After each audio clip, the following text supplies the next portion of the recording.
트럼프 대통령이 방금 전 코로나19 사태로 영주권 발급을 60일 동안 중단하는 행정명령에 서명했습니다. 이번 행정명령의 여파는 미미할 것으로 보입니다. 3단계 경기부양체계 보완책인 4,840억 달러 규모의 추가 예산안은 상원에 이어 하원도 무난히 통과할 전망이지만 후속 지원안 입법을 놓고 양당이 이견을 보이고 있습니다. 트럼프 대통령은 독립기념일인 오는 7월 4일 워싱턴 DC의 내셔널몰에서 기념 행사가 열리게 될 것이고 보다 많은 주가 조만간 점진적으로 경제활동을 재개하게 될 것이라고 말했습니다. 미국 내 신종 코로나 바이러스 감염증으로 인한 첫 사망자 발생일이 당초 알려졌던 것보다 20일 앞선 2월 초였던 것으로 나타났습니다. 이번 주부터 조지아주를 비롯한 미국 일부 주에서 제한적으로 영업 재개가 시작되면서 자영업자들 사이에서 조심스러운 기대와 우려가 교차하고 있습니다. 개빈 뉴섬 주지사는 오늘 경제 재개를 촉구하는 목소리가 커지는 가운데 주 전체 행정명령이 언제 해제될 수 있을지에 대한 타임라인을 아직 정확히 선언할 수 없다고 발표했습니다. 트럼프 대통령이 김정은 위원장의 상태에 대해 모른다고 한 말에 이어 외교 국방 당국자들도 김 위원장의 상태에 대해 더 이상 정보가 없다는 말을 이어갔습니다. 미국이 코로나19의 세계적 대유행, 팬데믹과 관련해 중국 책임론을 또다시 꺼내들었습니다. 특히 발병의 진원지로 지목된 우한 연구실과 관련해 자료 공유와 접근을 용인하라고 촉구했습니다. 신종 코로나 바이러스 감염증으로 전 세계에서 가장 많은 환자와 사망자가 나온 미국에서 코로나19의 2차 유행이 발생할 가능성이 있다는 보건당국자의 진단이 또 나왔습니다. 미국 명문 하버드대학교가 신종 코로나 바이러스 감염증 대응을 위한 연방정부의 지원금을 받지 않겠다고 밝혔습니다.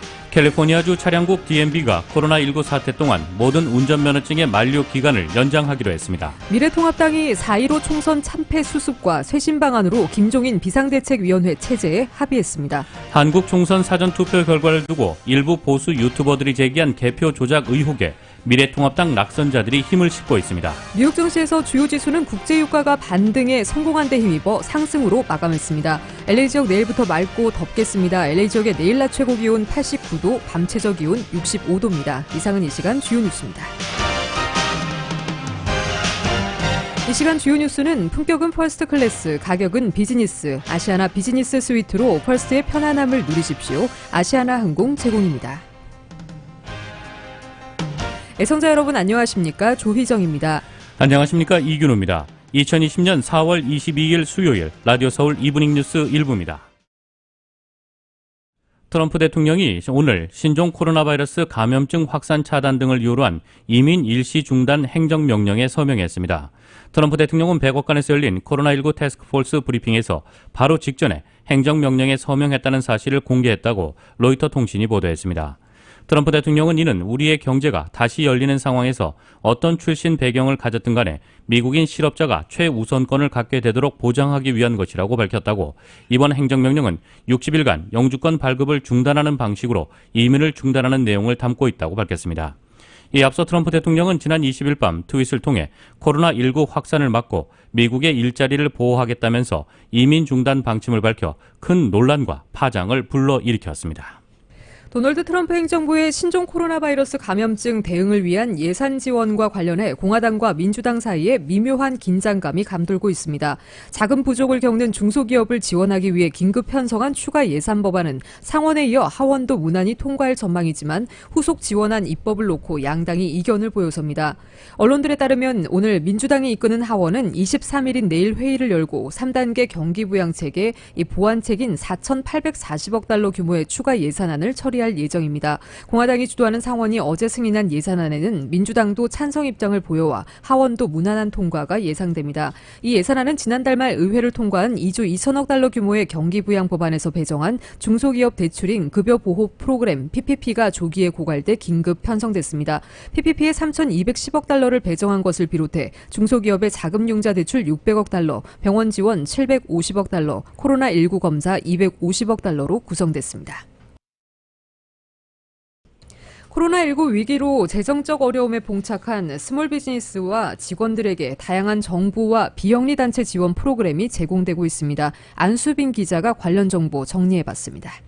코로나19로 인해 LA 한인회가 대표적으로 실업수당과 스몰 비즈니스 긴급 소액 융자 신청을 제공하고 있지만 이 외에도 개인이 처한 상황에 따라 다양한 정부 부서에서 지원 혜택이 제공되고 있어 한인들이 놓치지 말고 신청해 혜택을 받도록 권고됩니다. 코로나19로 인한 영업 차질로 식당이 재정적 피해를 입을 경우 요식업주와 식당 종업원들을 위해 레스토랑 워커스 커뮤니티 파운데이션에서 지원금을 제공하고 있습니다. 코로나19로 재정적 타격을 입은 바텐더들을 위해 지원금을 제공하는 바텐더 이머전시 어시스턴스 프로그램, 식당과 아빠, 카페 혹은 나이트클럽에 풀타임으로 근무하던 직원이 재정적 피해를 입을 경우 레스토랑 스롱펀드에서 지원금을 제공합니다. 바텐더와 서버, 셰프, 디시워셔, 청소부원, 호텔과 모텔 직원들을 위해 각각 $500씩 지원금을 제공하는 ARAR 이머전시 어시스턴스 펀드, 그리고 서비스 업종의 직원들을 위해 원페어 웨이지 이머전시 펀드가 제공하는 지원금이 있습니다. 비즈니스 업주들을 위한 지원금에는 코로나19 피해로 영업이 어려운 스몰 비즈니스에 $5,000에서 $20,000까지 융자를 제공하는 LAC 스몰 비즈니스 긴급 소액 융자, 자영업자들을 위해 최대 $15,000를 무이자로 융자해주는 키바 비영리단체 융자 프로그램, 스몰 비즈니스에 최대 $10,000를 지원해주는 버라이즌 스몰 비즈니스 리커버리 지원금, 직원이 3명 이상, 20명 이하인 업체에 각 $5,000를 지원하는 세이브 스몰 비즈니스 지원금, 직원이 2명 이상, 50명 이하인 사업체에 $4,000를 지원하는 페이스북 스몰 비즈니스 그랜트, 코로나19 피해 업소를 위해 수수료 없이 최대 $18,000까지 무이자로 융자하는 유태인 무료 융자 프로그램 등입니다. 코로나19 위기 타개를 위해 제공되는 다양한 지원 프로그램은 신청 마감일이 촉박한 경우도 있어 서둘러 신청하는 것이 바람직하며 프로그램 신청은 현재 LA 한인회에서 도움을 받을 수 있습니다. 라디오 서울 뉴스 안수빈입니다. 트럼프 대통령은 독립기념일인 오는 7월 4일 워싱턴 DC의 내셔널몰에서 기념 행사가 열리게 될 것이라고 말했습니다. 트럼프 대통령은 백악관에서 열린 신종 코로나 바이러스 감염증 태스크포스 브리핑에서 국가 경제 정상화 방안 언급을 하면서 이같이 밝혔습니다. 불꽃놀이 등 독립기념일 행사는 매년 이어져 온 것으로 이를 통해 국가 경제 정상화를 상징적으로 보여주겠다는 취지로 보이고 있습니다. 트럼프 대통령은 보다 많은 주가 조만간 점진적으로 경제 활동을 재개하게 될 것이라고 말했습니다. 다만 정상화 1단계에서 스파, 미용실, 이발소 등을 여는 것은 너무 이르다는 입장을 밝혔습니다. 미국 내 신종 코로나 바이러스 감염증으로 인한 첫 사망자 발생일이 당초 알려졌던 것보다 20일 앞선 2월 초였던 것으로 나타났습니다. 오늘 뉴욕타임스에 따르면 캘리포니아주 산타클라라 보건당국은 지난 2월 6일과 같은 달 17일 자택에서 숨진 2명에 대한 부검 결과 2명 모두 코로나19에 감염된 것으로 확인됐다고 밝혔습니다. 2월 6일은 기존에 알려졌던 미국 내 첫 사망자 발생일인 2월 26일보다 20일 앞선 것입니다. 앞서 미국 내 코로나19 첫 사망자 발생일은 지난 2월 29일에서 같은 달 26일로 한 차례 수정된 바 있습니다. 산타클라라 카운티 소속 의사인 제프리 스미스 박사는 당초 알려졌던 것보다 코로나19가 캘리포니아에서 훨씬 앞서 확산했을 가능성이 있다고 말했습니다. 이번 주부터 미국의 일부 주에서 제한적으로 영업 재개가 시작되면서 자영업자들 사이에 조심스러운 기대와 우려가 교차되고 있습니다. 신종 코로나 바이러스 감염증에 따른 자택 대피령이 장기화된 가운데 영업 재개를 다행으로 여기면서도 손님과 직원이 감염되는 계기가 될 수도 있다는 걱정을 떨칠 수 없는 것입니다. MBC 방송에 따르면 영업 재개를 앞둔 조지아주 일부 사업주들을 인터뷰해 이들의 복잡한 심경을 전했습니다. 이 공화당 소속인 브라이언 캠프 조지아주 주지사는 24일부터 사회적 거리두기 및 위생 지침 준수를 전제로 미용실과 체육관, 네일샵, 마사지샵, 문신샵 등의 영업 재개를 허용한 상태입니다. 포장과 배달 주문만 가능했던 식당도 27일부터 매장 내 식사가 제한적으로 가능합니다. 이 직원도 손님도 모두 마스크를 써야 하는 것은 물론이고 또 물론 예약을 하지 않고 오는 손님은 받지 않기로 했습니다. 이 애틀랜타 인근의 식당인 홈메이드도 손님과 직원의 건강을 우선해 문을 열지 않겠다고 밝혔습니다. 이 홈메이드는 인스타그램을 통해 올린 공지에서 직원과 손님, 가족과 지역사회의 건강에 대한 우려에 따라 이전에 없는 보건 위기가 잡힐 때까지 서비스 제한을 이어갈 것이라며 양심에 따라 영업 재개에 동참할 수가 없다고 했습니다. 이 조지아주 각 지역 시장들 사이에서도 우려의 목소리가 나오고 있습니다. 조지아주에서 감염 사례가 많이 나온 올리버시의 보도로 시장은 주지사의 결정은 매우 위험한 것이라며 아직 준비가 안 돼 있다고 비판했습니다. 미국에서는 조지아주와 테네시주, 사우스 캐롤라이나주 등이 경제 정상화에 선봉에 섰습니다. 모두 공화당 소속 주지사로 각 주의 경제 정상화 동참을 촉구하는 트럼프 대통령의 행보에 보조를 맞추는 것인데 감염자 증가 등의 부작용을 우려해 아직 경제 정상화 시점을 정하지 않은 주들도 적지 않습니다.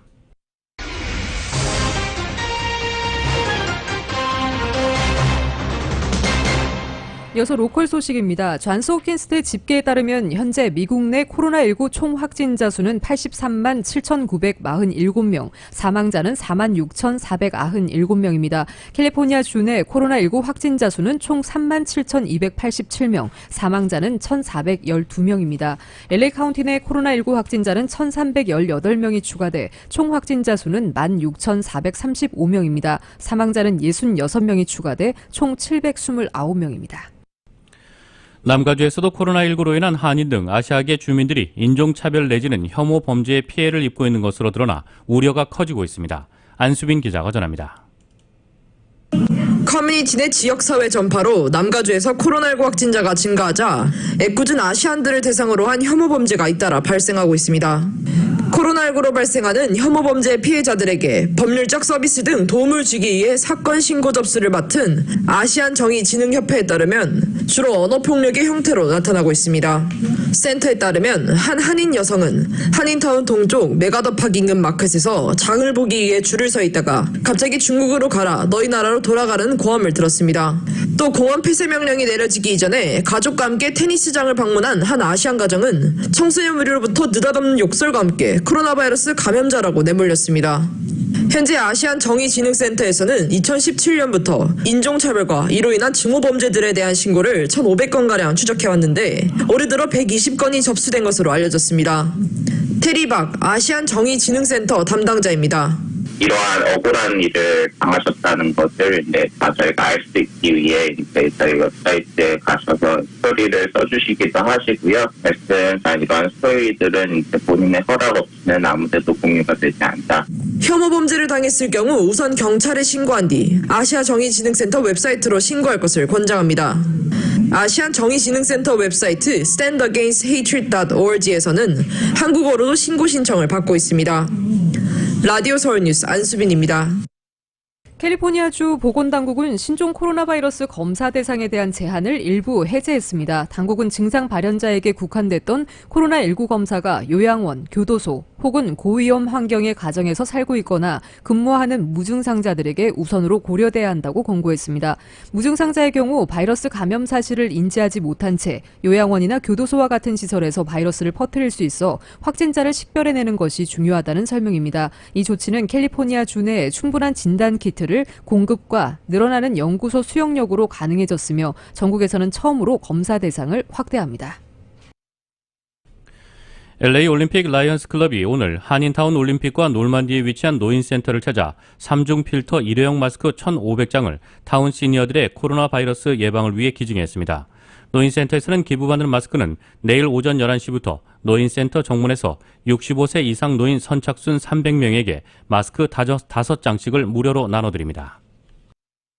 코로나19 확산 방지를 위해 대쉬버스가 승객 수를 제한합니다. LA시 교통국은 30피트 길이 버스의 경우 최대 탑승객을 10명, 35피트 버스는 12명으로 제한한다고 밝혔습니다. 26개 커뮤니티에서 운행되고 있는 대쉬버스는 코로나19 팬데믹 이후 무료로 운행되고 있으며 운전자의 안전을 위해 뒷문으로만 승하차를 할 수 있습니다. 모든 대쉬버스들이 현재 단축된 스케줄로 운행되고 있으며 버스 노선과 스케줄은 la.transit.com에서 확인할 수 있습니다. 캘리포니아주 차량국 DMV가 코로나19 사태 동안 모든 운전면허증의 만료 기간을 연장하기로 했습니다. 70세 미만 운전자의 경우 올 3월에서 5월 사이 운전면허가 만료되는 경우 운전면허증은 오는 5월 31일까지 자동 연장됩니다. 만료기간이 5월 31일까지로 연장된 70세 미만 운전자는 온라인 dmv.ca.gov를 통해 서면 연장 신청서를 요청해 접수할 수 있습니다. 올 3월에서 6월 사이 만료되는 모든 상업용 운전면허증, 승인, 인정서는 오는 6월 30일까지 유효합니다. 70세 이상 운전자의 경우 운전면허는 120일 연장되며 운전면허증이 만료되는 70세 이상의 운전자는 자동으로 120일 동안 유효한 임시 서면 연장 신청서를 받게 됩니다. DMV는 현재 온라인으로 운전면허증 갱신 서비스를 제공하고 있습니다. 명문사학인 하버드대학교가 신종 코로나 바이러스 감염증 대응을 위한 연방정부 지원금을 받지 않겠다고 밝혔습니다. 도널드 트럼프 대통령이 하버드대의 지원금 반환을 압박한 지 하루 만에 100개를 든 셈입니다. 하버드대는 오늘 성명을 통해 하버드는 경기부양 패키지법의 고등교육기관 지원금을 받지 않을 것이라고 밝혔습니다. 하버드대는 우리도 다른 기관들과 마찬가지로 코로나19 팬데믹과 경제위기로 심각한 재정적 도전에 직면할 것이라고 밝힌 바 있다면서 그러나 정치인들이 하버드에 초점을 맞추면서 지원금 참여가 어려워졌다고 설명했습니다. 그러면서 미 교육부에도 우리의 결정을 통보하고 하버드에 배정된 지원금이 신속히 재배정되도록 할 것이라고 덧붙였습니다. 신종 코로나 바이러스 감염증 확산 사태 속에 고강도 방역 대책의 일환으로 LA 총영사관 민원실도 긴급 민원만 처리하는 예약제로 바꾼 가운데 민원 신청이 여전히 많은 것으로 나타났습니다. 민원 건수가 하루 100여 건 정도 몰리고 있는 가운데 예약이 2일에서 3일 앞까지 꽉 차 있는 상황이라는 것입니다. 다만 비상 상황으로 당장 출국해야 하는 민원인의 여권 문제 등 일부는 당일 서비스를 제공하기도 합니다. LA 총영사관은 지난주 월요일인 13일부터 긴급 민원에 한한 예약제를 실시하고 있습니다. 여기에 한국에 급히 방문해야 하는 경우 등을 위한 여권, 비자, 시일이 촉박한 재산권 행사를 위한 공중 업무 등이 해당됩니다. 전화나 이메일로 예약 신청이 가능하고 이메일로 신청할 경우 성명, 연락처, 방문 목적, 방문 희망 일시 등을 적어야 합니다. 제한적이지만 여전히 수요는 많습니다. 양상규 민원영사는 하루 최대 70여 건씩 민원을 처리하고 있지만 하루 100여 건의 예약 신청이 들어오고 있다면서 이로 인해 이번 주의 경우 목요일까지 예약이 꽉 찬 상황이며 금요일도 자리가 별로 남지 않은 상황이라고 밝혔습니다. 이외에 총영사관은 민원실 방문 시 기저질환자, 감기 증상자는 방문 삼가, 민원실 내에 대기 시에 사회적 거리두기 엄수, 개인 마스크 착용 및 민원실 내 비치된 손 세정대 수시 사용, 개인 필기도구 소지, 불필요한 대화 삼가 등을 당부했습니다. 한편 총영사관 측은 국가 유공자 및 유족 등 신상 신고의 경우 마감 시한을 당초 5월 22일에서 6월 말로 연기하도록 국가보훈처와 합의를 마쳤다고 밝혔습니다. 미국 소식 전해드리겠습니다. 미국이 코로나19의 세계적 대유행, 팬데믹과 관련해 중국 책임론을 또다시 꺼내들었습니다. 특히 발병의 진원지로 지목된 우한 연구실에 관해서 자료 공유와 접근을 용인하라고 촉구했습니다. YTN의 보도입니다. 트럼프 미 대통령이 최근 세계 보건기구에 대한 중국 평양선 등 대응 실패 책임론을 들어서 자금 지원 중단을 선언한 가운데 미국 국무장관이 중국 책임론을 다시 꺼내들었습니다. We strongly believe that the Chinese Communist Party did not report the outbreak of the new coronavirus in a timely fashion to the World Health Organization. 특히 이른바 코로나19의 우한 연구실 유래설과 관련해서 전 세계가 접근권을 갖고 있다며 바이러스 샘플 등의 연구 자료를 공유하고 연구실 검사 등을 용인해야 한다고 강조했습니다. 그러면서 은폐 문제를 지적했습니다. It covered up how dangerous the disease is. It didn't report sustained human-to-human transmission for a month until it was in every province inside of China. 한편 미국 내 코로나19로 인한 첫 사망자 발생일은 예초 알려졌던 것보다 3주쯤 앞선 2월 초였던 것으로 나타났습니다. 뉴욕타임스는 미 캘리포니아주 보건당국이 지난 2월 6일과 2월 17일 각각 자택에서 숨진 2명에 대한 부검 결과 2명 모두 코로나19에 감염된 것으로 확인됐다고 보도했습니다. 2월 6일은 기존에 알려졌던 미국 내 첫 사망자 발생일인 2월 26일보다 20일 앞선 것으로 2월 초부터 바이러스가 미국 전역에 확산되기 시작한 것으로 추정됩니다.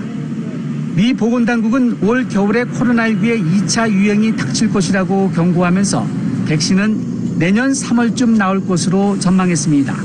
YTN 김상호입니다. 트럼프 대통령이 김정은 위원장의 상태에 대해 모른다고 했죠. 오늘 미 외교 국방당국자들도 김 위원장의 상태에 대해 더 이상 정보가 없다는 말을 이어갔습니다. 북한의 상황을 알 수 없다는 겁니다. KBS의 보도입니다. 미 합참 차장은 북한 김정은 위원장의 건강 문제에 대한 보도에 확인할 것도 부인할 정보도 없다고 말했습니다. 자신도 언론 보도를 보고 있다면서 한 말입니다. 알지 못한다는 말인데 따라서 김 위원장이 평소처럼 북한의 군과 핵을 통제한다고 추정할 수밖에 없다고 했습니다. 김 위원장이 북한 정권을 통제하고 있다고 평가하냐는 질문에 대한 답변입니다. So I assume that Kim Jong-un is still in full control of the Korean nuclear forces and the Korean military forces. I have no reason not to assume that. 폼페이오 국무장관도 언론 브리핑에서 트럼프 대통령이 한 말에 덧붙일 게 없다고 말했습니다. 북한 상황을 주시하고 있다고도 했습니다. I don't have anything to add on North Korea. As the president said last evening, I think it was, we're watching closely what's taking place there. 트럼프 대통령은 하루 전 김 위원장의 건강 상태를 알지 못한다고 말했습니다. 북한 미사일 움직임을 주로 포착하는 미 공군 RC-135W 정찰기가 하루 전 한반도 상공을 비행했다고 민간 항공기 추적 사이트 에어크래프트 스폿은 전한 바 있습니다. 미 북부사령관은 북한의 탄도미사일 발사 등의 경계와 대응 태세를 유지하고 있다고 말했습니다. 버지니아에서 KBS 뉴스 김홍규입니다. 신종 코로나 바이러스 감염증으로 전 세계에서 가장 많은 환자와 사망자가 나온 미국에서 코로나19의 2차 유행이 발생할 가능성이 있다는 보건당국자의 진단이 또 나왔습니다. 스티븐 한 식품의약국 국장은 CBS 방송에 출연해 올겨울에 코로나19 2차 유행이 닥칠 가능성에 대해 그것은 틀림없이 가능한 일이라고 말했습니다. 한 국장은 올겨울 코로나19의 재확산 가능성을 경고한 로버트 레드필드 질병통제예방센터 국장의 전날 발언에 대해 언급하면서 이같이 밝혔습니다. 레드필드 국장은 전날 다가오는 겨울 우리나라에 대한 바이러스의 공격이 우리가 막 겪은 것보다 실제로 더 힘들 가능성이 있다고 밝혔습니다. 한 국장은 이와 관련해 코로나19 태스크포스의 모든 의사가 2차 유행에 대해 걱정하고 있다며 그게 바로 우리가 코로나19 대책에 이 호흡기 질환을 차단한 다음 적절한 검사를 하기 위한 감시 메커니즘을 짜넣은 이유라고 말했습니다. 그는 이런 감시와 검사가 우리가 앞으로 나갈 수 있게 해주는 재가동 계획의 핵심 요소가 될 것이라고 덧붙였습니다. 한 국장은 또 코로나19 백신이 내년 3월께나 나올 것으로 전망했습니다. 한 국장은 여전히 코로나19 백신 출시일 추정은 3월이라면서도 하지만 우리는 정말로 그 노력, 백신 개발에 속도를 내려 노력하고 있고 더 빨리 개발되도록 시도할 것이라고 말했습니다. 미국의 신종 코로나 바이러스 감염증 환자가 오늘 84만 명에 근접했습니다. 잔스 홉킨스 대학은 동부 시간으로 오늘 오후 3시 38분 기준 미국의 코로나19 확진자를 83만 9,836명으로 집계했습니다. 또 사망자는 4만 6,079명으로 집계됐습니다. 특히 전날인 어제 하루 신규 확진자가 4만 명 가까이 치솟으며 최다 수치를 기록한 것으로 나타났습니다. 미국에서 코로나19 환자가 가장 많이 나온 뉴욕주의 앤드루 쿠오모 주지사는 오늘 조심스러운 경제 재가동을 재차 강조하면서도 뉴욕이 이제 훨씬 더 나은 위치에 있다고 진단했습니다. 게빈 뉴섬 캘리포니아 주지사는 주가 재가동하고 주민들이 정상으로 복귀할 수 있는 날짜에 대해 정상으로 복귀할 수 있는 일정표를 나보다 더 공유하고 싶어하는 사람은 없다면서도 정해진 날짜는 없다고 말했습니다. 마티 월시 보스턴 시장은 아직 이 도시가 코로나19 신규 환자의 정점에 달하지 않았으며 환자의 급증이 계속될 것이라고 말했습니다. 미국 남부와 중부 지역에서는 다른 지역에 비해 경제 재가동이 더 속도를 내고 있습니다. 하지만 텍사스주의 한 시장은 이에 대해 경고의 목소리를 냈습니다. 실베스터 터너 휴스턴 시장은 너무 일찍 문을 열 때는 아주 주의해야 한다며 사람들이 치른 모든 희생을 무효화하게 될 것이라고 말했습니다. 뉴욕주의 신종 코로나 바이러스 감염증 사망자가 15,000명을 넘어섰습니다. 하루 사망자 수는 증가세가 다소 둔화했지만 여전히 400명대를 기록 중입니다. 앤드류 쿠오모 뉴욕주 지사는 기자회견에서 뉴욕주의 코로나19 사망자가 하루 사이에 474명 증가했다고 밝혔습니다. 한때 800명에 근접했던 하루 사망자 수가 사흘 연속 400명대를 기록했습니다. 뉴욕타임스는 이에 따라 뉴욕주의 코로나19 총 사망자는 15,302명으로 집계됐다고 전했습니다. 코로나19로 인한 뉴욕주의 사망자 증가폭과 입원자 총수, 신규 입원자 수 등은 최근 꾸준한 둔화 및 감소세를 보이고 있습니다. 총 입원자 수는 9일 연속 감소했습니다. 쿠오모 주지사는 백악관에서 이뤄진 면담에서 트럼프 대통령이 뉴욕주의 코로나19 검사를 현 수준보다 2배 많은 하루 4만 건으로 확대하는 데 도움을 주기로 했다고 밝혔습니다. 4만 건에는 코로나19 감염 여부에 대한 검사와 함께 항체 검사도 포함된 것으로 전해졌습니다. 뉴욕주의 현재 코로나19 검사 건수는 하루 2만 건 정도입니다. 이 쿠오모 주지사는 코로나19 사태로 인해 취해진 셧다운을 해제해 경제를 정상화하기 위해서는 검사 확대가 최대 관건이라면서 연방정부의 지원을 거듭 촉구해왔습니다. 쿠오모 주지사는 또 연방재난관리청으로부터 지원을 받을 경우 주정부가 FEMA의 지원금을 25%에 해당하는 자금을 매칭 펀드 방식으로 내놓아야 하는 협약과 관련해 트럼프 대통령이 관련 협약에 적용을 보류할 것이라고 밝혔다고 말했습니다.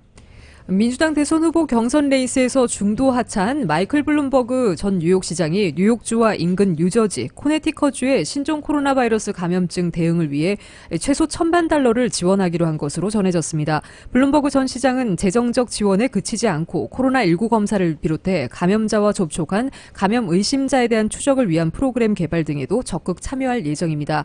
경제매체인 CNBC 방송 등에 따르면 앤드루 쿠오모 뉴욕주지사는 오늘 기자회견에서 블룸버그 전 시장이 코로나19 검사와 감염 의심자에 대한 추적을 위한 뉴욕주의 공격적인 프로그램의 개발과 시행을 돕기로 했다고 밝혔습니다. 쿠오모 주지사는 블룸버그 전 시장이 뉴욕주와 뉴저지주, 코네티컷주를 포함하는 이 같은 프로그램을 제안했다면서 블룸버그 전 시장이 프로그램과 관련 인력의 훈련을 설계하고 재정적 기여를 할 것이라고 강조했습니다. 트럼프 대통령은 신종 코로나 바이러스 감염증 여파로 운영을 중단했던 국립공원을 다시 열기 시작할 것이라고 밝혔습니다. 트럼프 대통령은 제50주년 지구의 날과 식목일을 맞아 백악관 사우스론에 열린 기념 행사에서 이같이 말했습니다. 트럼프 대통령은 보이지 않는 적에 맞선 우리의 중대한 진전 덕분에 미국의 재개를 위한 행정부의 지침에 따라 미 국민이 즐길 수 있는 국립공원과 국유지를 다시 열기 시작할 것임을 알리게 돼 기쁘다고 말했습니다. 그는 코로나19를 보이지 않는 적이라고 불러왔습니다. 트럼프 대통령은 문을 열 땅이 많이 있다. 사람들은 매우 행복할 것이라며 우리는 그 어느 때보다 더 좋아지고 강해질 것이라고 말했습니다. 행사에 참석한 데이비드 버나트 내무장관은 국립공원 재개장 일정과 관련해 결정은 주지사들의 경제 재개 계획과 연계에 내려질 것이라고 설명했습니다. 국립공원관리국은 코로나19 확산을 줄이기 위해 그랜드 캐년과 옐로스톤, 요세미티 등 전국의 국립공원을 비롯해 많은 공공장소를 폐쇄한 상태입니다. 트럼프 대통령과 멜라니아 여사는 마이크 펜스 부통령 내외와 함께 사우스론의 단풍나무를 기념 식수했습니다. 펜스 부통령은 이 나무를 희망의 나무라고 불렀다고 기자단은 전하고 있습니다. 뉴욕주에서 고양이 2마리가 신종 코로나 바이러스 감염증에 걸린 것으로 확인됐습니다. AP통신은 뉴욕주 브롱크스 동물원에서 지난달 호랑이와 사자 등이 감염된 사례가 있지만 미국 내에서 반려동물이 코로나19에 감염된 것이 확인된 것은 처음이라고 설명했습니다. 미 농림부와 질병통제예방센터는 뉴욕주에서 고양이 2마리가 코로나19에 양성 반응을 보였다면서 증세가 가벼워 회복될 것으로 보인다고 밝혔습니다. 이들 고양이 중 1마리는 주인이 코로나19에 감염된 이후 증세를 보이기 시작했습니다. 또 다른 1마리는 코로나19 감염자가 없는 다른 가정의 고양이로 외부에서 감염된 것으로 추정되고 있습니다. CDC의 케이시 바턴 박사는 애완동물이 코로나19를 사람에게 전염시킨다는 증거는 없다면서 동물에 의한 감염 우려에 공포감을 가질 필요는 없다고 말했습니다. 신종 코로나 바이러스 감염증으로 인해 미국의 대형 육가공 공장이 잇따라 문을 닫으면서 육류 공급 문제에 대한 우려가 커지고 있습니다. CNN에 따르면 미국의 육가공업체 타이슨 푸드는 코로나19 환자가 발생한 아이오와주 워털루의 돈육 공장을 무기한 폐쇄하기로 결정했습니다. 신선육 사업부의 스티브 스타우퍼 사장은 성명에서 우리는 미국 가정에 육류를 공급하는 중요한 역할을 담당하고 있지만 코로나19 환자 발생과 근로자들의 결근, 지역사회의 우려 등을 고려해 공장 가동을 무기한 중단하기로 했다고 말했습니다. 스타우퍼 사장은 육가공 공장은 농장 주인과 유통업체, 식료품점, 고객을 포괄하는 돼지고기 공급망의 일부라며 돈육 공급에 혼란이 발생할 수 있다고 우려했습니다. 워털루 공장은 타이슨 푸드가 미국에서 운영 중인 돼지고기 공장 가운데 가장 큰 규모입니다. 하루에 19,500마리 분량의 돼지고기를 처리하는 이 공장은 미 전체 돼지고기 가공의 4%를 차지하고 있습니다. 워털루 공장에서는 최근 182명의 코로나19 환자가 나왔고 타이슨 푸드는 이 공장 근로자 2,800명을 대상으로 금주 코로나19 진단을 시행할 예정입니다.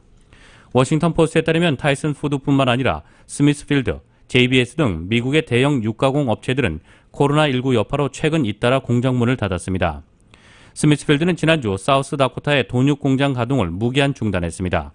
이 공장은 스미스필드가 보유한 최대 규모의 돼지고기 가공 시설로 미국 전체 가공량의 4에서 5%를 차지한다고 밝혔습니다. 국제유가가 반등에 성공했습니다. 시장 상황이 좋아졌다기보다는 유가가 연일 폭락했던 만큼 기술적 반등을 한 것으로 보이는데요. 뉴욕과 유럽 증시는 일제히 상승했습니다. KBS의 보도입니다. 연일 기록적인 폭락을 했던 국제유가가 급 반등했습니다. 6월 인도분 서부 텍사스산 원유는 19% 올라 배럴당 13.78달러의 거래를 마쳤습니다. 영국산 브렌트유도 20달러 선을 회복했습니다. 시장 상황이 좋아졌다기보다는 유가가 과도한 하락을 했기 때문에 기술적 반등을 했다는 분석이 나옵니다. 트럼프 미국 대통령이 트위터를 통해 이란 무장 고속단정이 미국 군함을 성가시게 굴면 모조리 쏴버릴 것을 해군에 지시했다고 밝힌 것도 유가에 영향을 줬습니다. 이란과의 군사긴장을 재점화하면서 유가 상승을 이끌었다는 겁니다. 커드로 백악관 국가경제위원장도 방송 인터뷰에서 경제가 재개되면 국제유가가 회복될 것이라고 말했습니다. 뉴욕 증시와 유럽 증시는 일제히 상승했습니다. 이틀 동안 폭락했던 국제유가가 안정화됐고 600조 원에 이르는 코로나19 예산이 곧 미 하원까지 통과할 것이란 전망이 시장의 호재로 작용했습니다. 이미 3번에 걸쳐 대규모 경기 부양 예산을 쏟아부은 데 이어 소상공인 지원 예산 통과도 임박한 겁니다. 미국은 4차 경기 부양안도 준비 중입니다. Appreciate the president's support for phase 4. He put out a tweet. As the president said, we would look forward to phase 4. 뉴욕주에서 코로나19 사망자가 15,000명을 넘어섰습니다. 쿠오모 뉴욕 주지사는 트럼프 대통령이 뉴욕주 코로나 검사를 2배 확대하는 데 도움을 주기로 했다고 밝혔습니다. 뉴욕에서 KBS 뉴스 김철우입니다. 코로나19 부실 대응 논란으로 미국 등으로부터 공격을 받고 있는 세계보건기구 WHO 사무총장이 사임 의사가 없음을 분명히 했습니다. 또 WHO는 적절하게 대응해왔으며 코로나19가 오래 지속될 것인 것만큼 각국은 방심하면 안 된다고 경고했습니다. YTN의 보도입니다.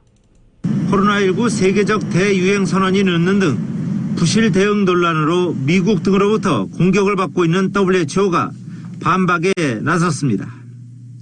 우선 사임 압력을 받는 WHO 사무총장은 밤낮으로 일했고 일할 것이라면서 물러날 의사가 없음을 분명히 했습니다. 또 적절한 시점에 세계적 대유행을 발표했다고 강조했습니다. I think we declared the emergency at the right time and when the world had enough time to respond, when the rest of the world had enough time to respond. 공중보건 비상사태를 선포할 당시 중국 외 지역에서는 확진자가 82명, 사망자는 없었을 때였다는 것입니다. 더불어 코로나19는 쉽게 재발할 수 있는 만큼 방심은 금물이라고 경고했습니다. 특히 한때 급속하게 확산하던 서유럽은 주춤하지만 아프리카와 중남미, 동유럽의 확산세에 우려를 표했습니다. Make no mistake. We have a long way to go. This virus will be with us for a long time. 각국의 봉쇄 조치 완화에 대해서는 신중한 입장을 견지했습니다. I think a lot of the initial work that's going on is at sub-regional or regional level, and then opening up global travel again is going to require careful risk management. WHO는 또 트럼프 미국 대통령의 자금 지원 중단 발표에 대해서도 미국의 WHO 지원은 다른 나라뿐 아니라 미국 자신을 돕는 투자라면서 재고해 줄 것을 다시 한번 촉구했습니다. YTN 이동우입니다.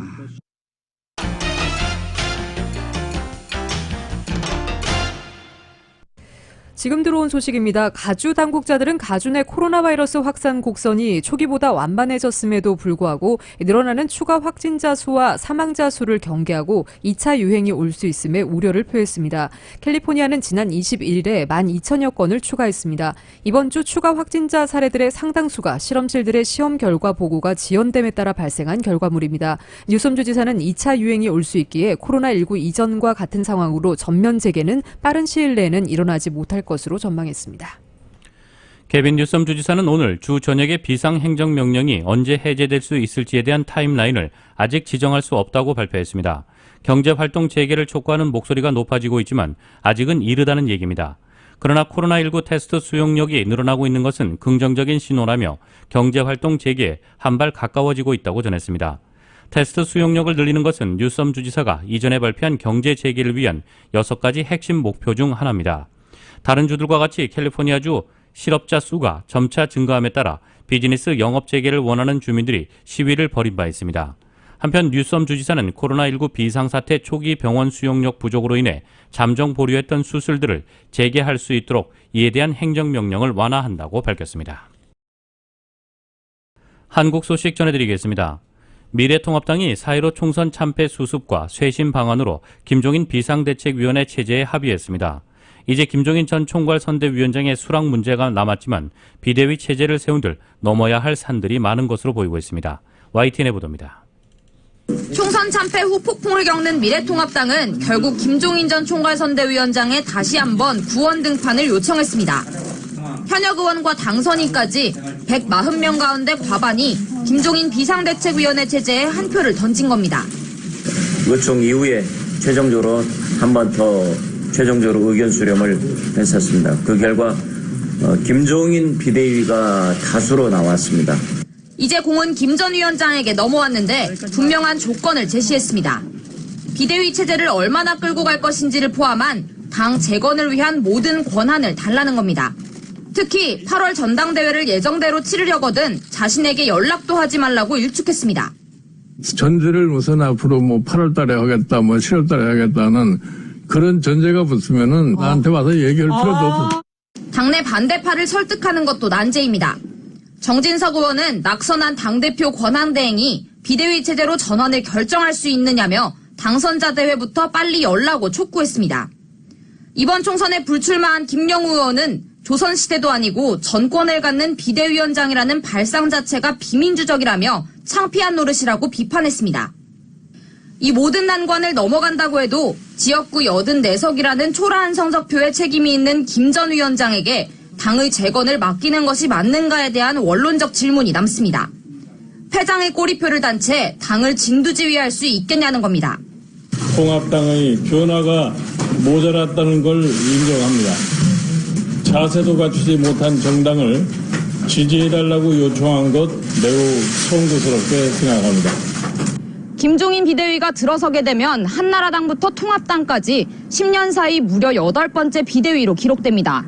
평균 15개월마다 한 번씩 비대위가 들어선 셈인데 그동안 성공적으로 당을 재건했던 기억 역시 많지 않은 상황에서 이번에는 통합당이 악순환의 고리를 끊어낼 수 있을지 주목됩니다. YTN 송재인입니다. 사전투표 결과를 두고 일부 보수 유튜버들이 제기한 개표 조작 의혹에 미래통합당 낙선자들이 힘을 싣고 있습니다. 하지만 총선 패배 뒤 반성 없이 의혹을 제기한다는 비판 속에 괴담은 자멸의 길이라는 내부 비판의 목소리까지 나오고 있습니다. YTN의 보도입니다. 총선이 끝난 뒤 보수 유튜버들은 사전투표 득표율에 강한 의문을 제기했습니다. 서울, 인천, 경기 후보의 사전투표함을 열어보니 여야의 득표율이 63대 36으로 똑같았고 전국 12곳 지역구에선 지역구 안팎의 득표율이 같게 나왔다는 겁니다. 이를 두고 유튜브와 SNS상에서 논쟁이 커지더니 급기야 미래통합당 낙선자들도 불을 댕겼습니다.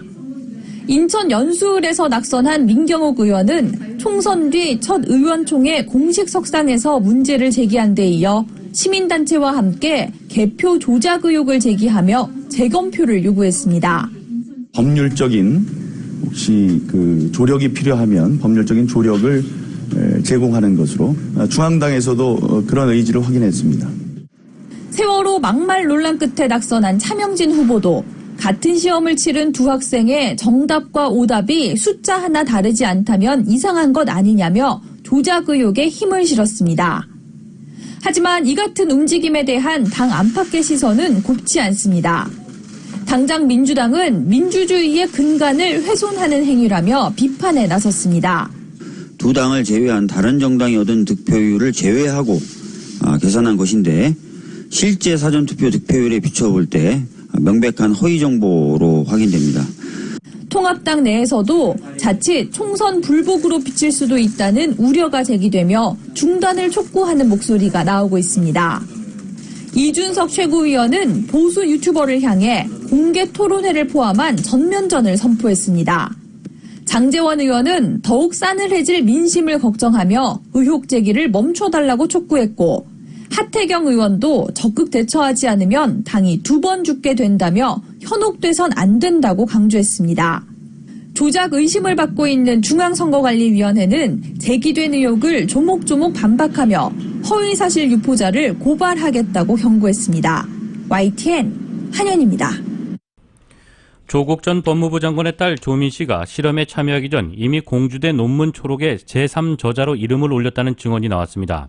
논문 저자와 지도 교수는 조 씨가 이후에도 어항에 물을 갈아주는 등 허드렛 일만 했을 뿐 실제 논문에 기여한 바는 없었다고 증언했습니다. YTN의 보도입니다. 조국 전 법무부 장관의 딸 조민 씨는 공주대에서 지난 2009년 일본 국제조류학회에 제출한 논문 초록에 제3저자로 이름을 올렸습니다.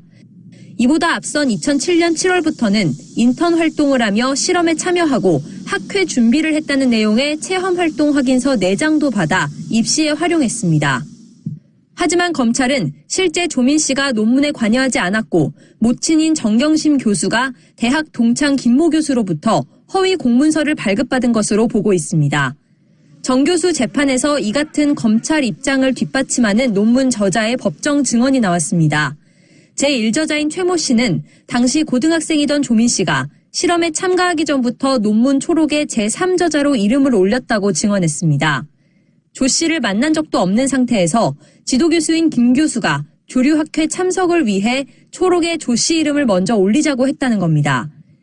이름을 올린 뒤에도 주말에 가끔 연구실에 나와 홍조식물이 든 그릇에 물을 갈아주는 어항 물갈이 정도의 일을 했을 뿐이라고 설명했습니다. 이어 지도교수인 김 교수도 조 씨가 논문 초록에 아무것도 기여하지 않았고 허드렛 일을 한 정도에 불과했다고 증언했습니다. 변호인 측은 조민 씨가 일부이긴 하지만 실제 홍조식물 배양 과정에 참여했고 조류학회에서도 통역을 돕는 등 기여한 바가 있다고 반박했습니다. 시기상 없었던 일을 조작하거나 그런 건 아니고 고등학생의 그 체험활동 확인서이기 때문에 충분히 이런 것들은 사회적으로 그동안 이루어져 왔고. 웅동학원 채용비리와 위장소송 혐의 등으로 기소된 조국 전 장관 동생 조건 씨에게는 징역 6년이 구형됐습니다. 조 씨는 혐의 대부분을 부인하면서도 채용비리 의혹에 대해서는 사회적 물의를 일으켜 깊이 반성한다며 처벌을 달게 받겠다고 호소했습니다. 조 씨에 대한 1심 선고는 다음 달 12일 내려집니다. YTN 강희경입니다. 헬스 에브리데이. 대기오염이 심한 지역에서 신종 코로나 바이러스 감염증 사망자가 더 많이 발생한 것으로 나타났습니다. 독일 마르틴 루터 할레비텐베르크 대학교 연구팀은 1월과 2월 독일을 비롯해 이탈리아, 프랑스, 스페인의 코로나19 사망자 수와 이산화질소 대기오염 상태, 대기 확산 정도를 비교 분석했습니다. 그 결과 이산화질소 농도가 높고 공기순환이 원활치 않은 곳에서 사망자가 더 많은 것으로 나타났습니다. 연구팀은 4개국 66개 지역에서 발생한 사망자의 78%가 오염이 가장 심한 5곳에 집중됐다는 것을 발견했습니다. 연구기간 동안 발생한 코로나19 사망자 4,443명 중 3,487명이 북부 이탈리아 4곳과 스페인 1곳에서 발생했습니다. 5곳 모두 이산화질소 농도가 높고 대기 정체가 심한 지역입니다. 연구팀의 야론 오겐 박사는 이산화질소는 호흡기관에 손상을 주며 여러 종류의 호흡기나 심장질환을 유발하는 오염물질로 알려져 있다며 신종 코로나 바이러스 또한 호흡기관에 영향을 미치기 때문에 대기 오염과 코로나19 사망자 수 사이에 연관성이 있다고 합리적으로 추정할 수 있다고 밝혔습니다. 오겐 박사는 북부 이탈리아와 스페인 마드리드 인근 지역, 중국 후베이 성은 산으로 둘러싸인 곳이라 대기순환이 원활치 않기 때문에 대기 오염 수준이 높은 곳이라고 말했습니다. 그는 호흡을 통해 오염물질이 신체로 많이 들어오게 되면 면역력이 떨어지는 등 건강 상태가 전반적으로 악화되고 코로나19에도 취약하게 만든다며 이번 연구 결과는 이산화질소가 코로나19 치명률을 높이는 요인이 될 수 있음을 보여준다고 덧붙였습니다. 뉴욕 증시에서 주요 지수는 국제유가가 반등에 성공한 데 힘입어 올랐습니다. 오늘 뉴욕 증권거래소에서 다우지수는 전장보다 456.94포인트, 1.99% 오른 23,475.82의 거래를 마쳤습니다. S&P 500지수는 전장보다 62.75포인트, 2.29% 상승한 2,799.31에 기술주 중심의 나스닥도 232.15포인트, 2.81% 급등한 8,495.38에 장을 마감했습니다. 시장은 유가 동향과 주요 기업 실적 등을 주시하고 있습니다. 사상 처음으로 마이너스로 떨어지기도 하는 등 이틀간 폭락했던 유가가 이날 반등에 성공했습니다. 이날 업종별로는 기술주가 3.87% 올랐습니다. 유가 반등에 힘입어 에너지도 3.58% 상승했습니다.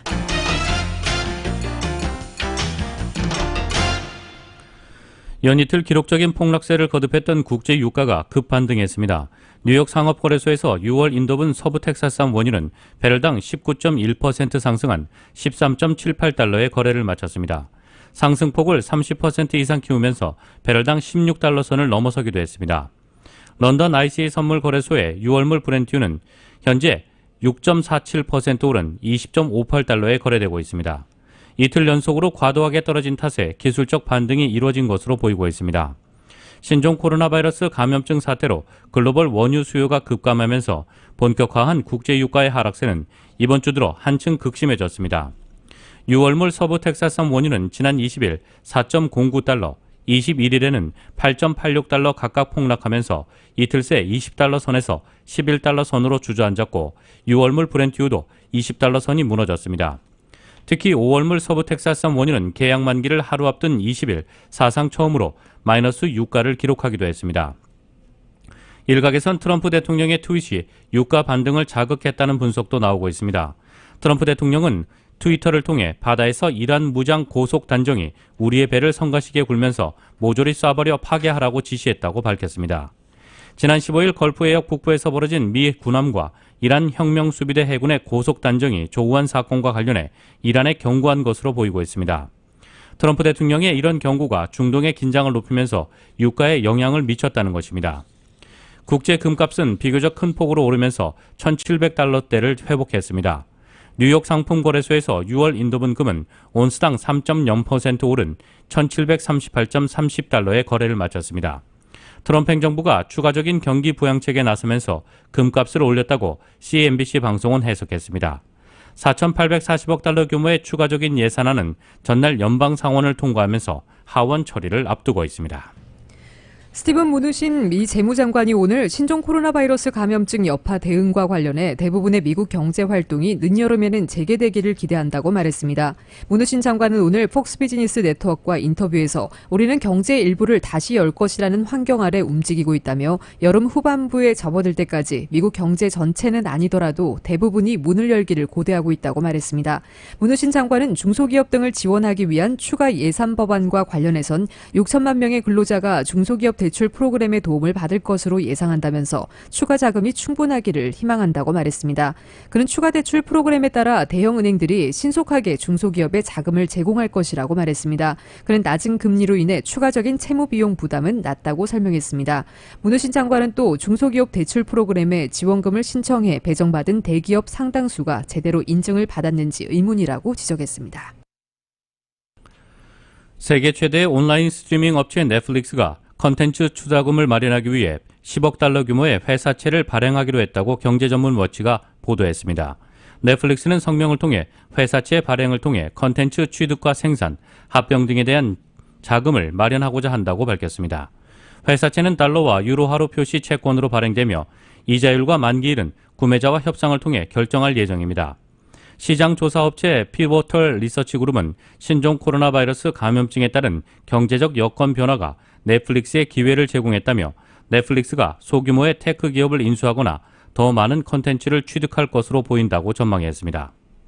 넷플릭스는 전날 발표한 1분기 실적 보고서에서 신규 가입자 수가 1,580만 명을 기록해 자체 전망치의 2배를 웃돌았다고 발표했습니다.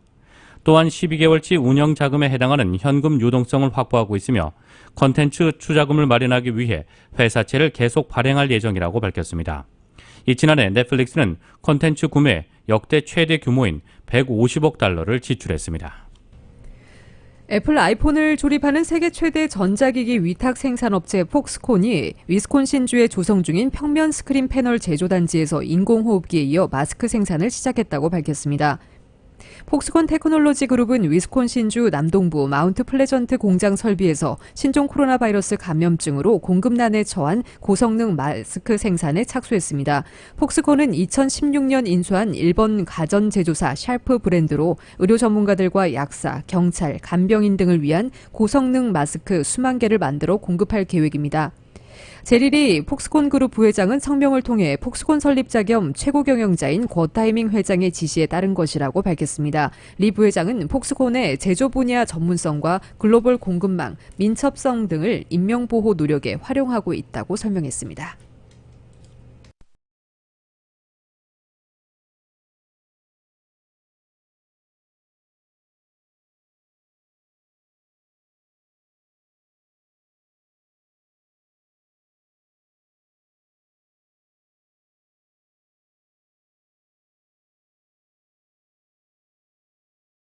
22일 수요일 오늘 밤과 내일 날씨입니다.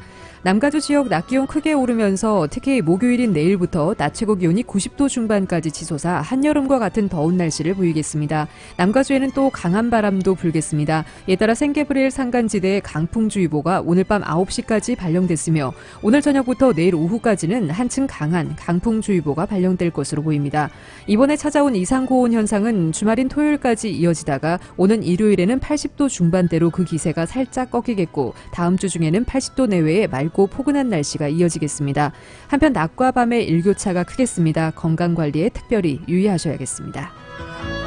LA 한인타운의 내일 낮 최고 기온 90도입니다. 밤 최저 기온 65도, 오렌지 카운티 지역 88도, 63도, 벨리와 인랜드 엠파이어 지역 85도, 59도, 해안 지역 81도, 64도입니다. LA 지역 오늘 밤 최저 기온 63도입니다. 한국은 아침에 꽃샘추위가 절정에 달한 가운데 한낮에도 찬바람이 불며 종일 쌀쌀하겠습니다. 서울의 오늘 낮 최고 기온 화씨 55도, 밤 최저 기온 화씨 37도입니다. 지금까지 진행의 이균호, 조희정이었습니다. 행복한 저녁 보내시기 바랍니다. 고맙습니다.